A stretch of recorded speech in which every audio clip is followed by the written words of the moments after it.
妈，我回来了。老婆，老公，你今天怎么回来这么早啊？我今天公司没什么事儿，下班早了。好，那就行。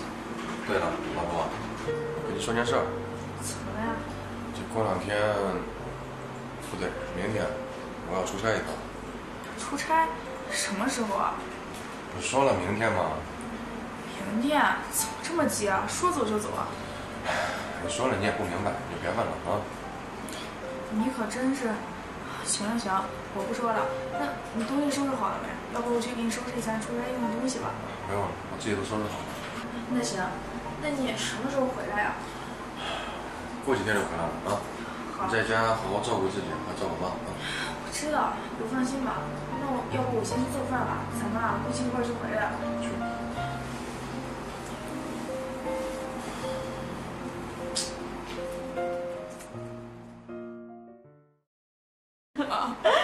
你就别再难过了啊！你说这元宝，他怎么说出事就出事了呢？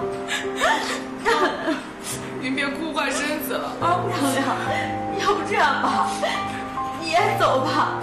这你和元宝咱刚结婚不久。妈，我怎么能走呢？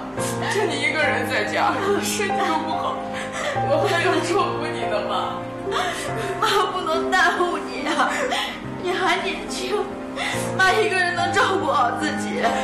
妈，我不走，我怎么能丢下你一个人不管呢？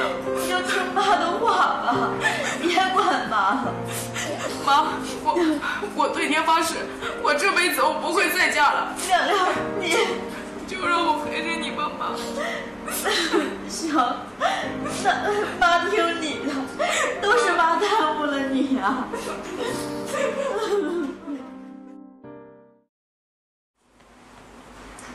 哎，亮亮，你别忙活了。妈，没事儿，我把衣服洗洗。呀，你放那，你明天不是还要上班的吗？你放那，明天妈给你洗。没事儿，妈，我马上就好了啊。哎呀，你看你这孩子，白天上1天班，晚上回来还要洗衣服，妈都心疼你。妈，没事儿，我这么年轻了，多干点应该的。你看这时间也不早了，你也赶紧休息吧。行，妈，你也早点睡吧，这熬夜对身体不好。行，妈现在就去休息，你也早点休息啊。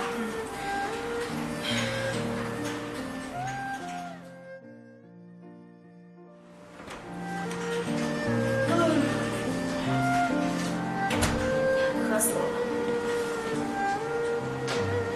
这都晚上了，这亮亮房间怎么不做声音啊？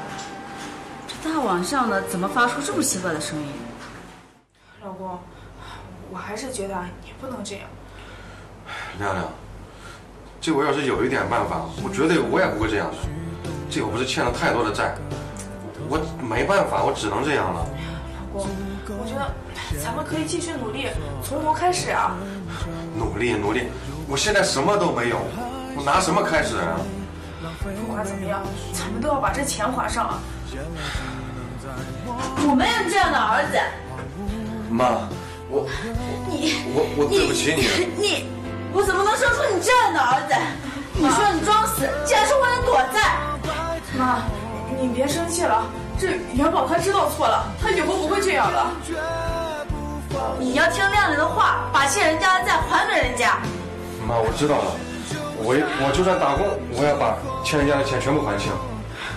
妈，元宝他已经知道，他已经认错了，知错能改就行。